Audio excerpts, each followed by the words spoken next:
अथ 87तमः सर्गः। एवमुक्त्वा तु सौमित्रिम् जातहर्षो विभीषणः धनुष्पाणिम् तमादाय त्वरमाणो जगामसः। अविदूरम् ततो गत्वा प्रविश्यतु महद्वनम् अदर्शयत तत्कर्म लक्ष्मणाय विभीषणः। नीलजीमूतसङ्काशम् न्यग्रोधम् भीमदर्शनम् तेजस्वी रावणभ्राता लक्ष्मणाय न्यवेदयत्। इहोपहारम् भूतानाम् बलवान् रावणात्मजः उपहृत्य ततः पश्चात् सङ्ग्राममभिवर्तते। अदृश्यः सर्वभूतानाम् ततो भवति राक्षसः निहन्ति समरे शत्रून् बध्नाति च शरोत्तमैः। तमप्रविष्टम् न्यग्रोधम् बलिनम् रावणात्मजम् विध्वंसयशरैर्दीप्तैः सरथम् साश्वसारथिम्। तथेत्युक्त्वा महातेजाः सौमित्रिर्मित्रनन्दनः बभूवावस्थितस्तत्र चित्रम् विस्फारयम् धनुः। सरथेनाग्निवर्णेन बलवान् रावणात्मजः इन्द्रजित्कवची खड्गी सध्वजः प्रत्यदृश्यत। तमुवाच महातेजाः पौलस्त्यमपराजितम् समाह्वये त्वाम् समरे सम्यग्युद्धम् प्रयच्छ मे। एवमुक्तो महातेजा मनस्वी रावणात्मजः अब्रवीत्परुषम् वाक्यम् तत्र दृष्ट्वा विभीषणम्। इह त्वम् जातसंवृद्धः साक्षाद्भ्राता पितुर्मम कथम् दृह्यसि पुत्रस्य पितृव्यो मम राक्षस। न ज्ञाति त्वम् न सौहार्दम् न जातिस्तव दुर्मते प्रमाणम् न च सौदर्यम् न धर्मो धर्मदूषणा। शोच्यस्त्वमसि दुर्बुद्धे निन्दनीयश्च साधुभिः यस्त्वम् स्वजनमुत्सृज्य परभृत्यत्वमागतः।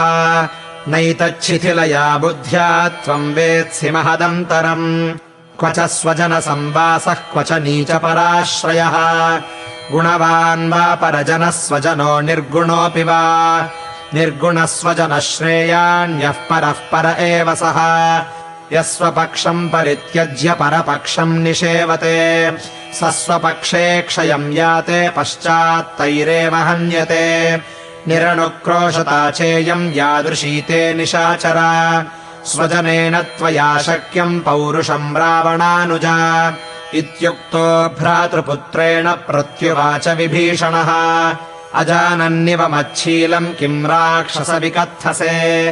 राक्षसेन्द्रसुता साधो पारुष्यम् त्यज गौरवात् कुले यद्यप्यहम् जातो रक्षसाम् क्रूरकर्मणाम्। गुणो यः प्रथमो नॄणाम् तन्मे शीलमराक्षसम्। नरमे दारुणेनाहम् न चाधर्मेण वैरमे भ्रात्रा विषमशीलोऽपि कथम् भ्राता निरस्यते। धर्मात् प्रच्युतशीलम् हि पुरुषम् पापनिश्चयम् त्यक्त्वा सुखमवाप्नोति हस्तादाशीविषम् यथा। परस्वहरणे युक्तम् परदाराभिमर्शकम् त्याज्यमाहुर्दुरात्मानम् वेश्म प्रज्वलितम् यथा। परस्वानाम् च हरणम् परदाराभिमर्शनम् सुहृदामतिशङ्का च त्रयो दोषाः क्षयावहाः।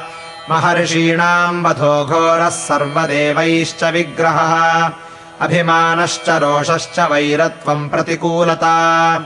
एते दोषा मम भ्रातुर्जीवितैश्वर्यनाशनाः।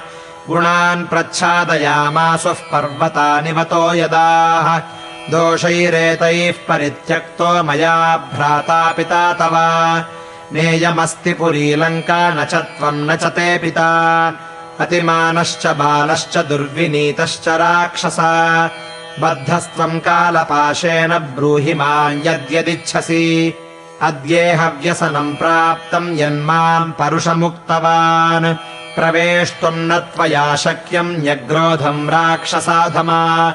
धर्षयित्वा च काकुत्स्थम् न शक्यम् जीवितुम् त्वया। युध्यस्व नरदेवेन लक्ष्मणेन रणे सह हतस्त्वम् देवताकार्यम् करिष्यसि यमक्षयम्।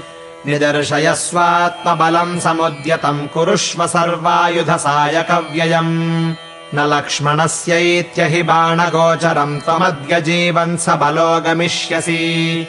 इत्यार्षे श्रीमद् रामायणे वाल्मीकीये आदिकाव्ये युद्धकाण्डे 87तमः सर्गः।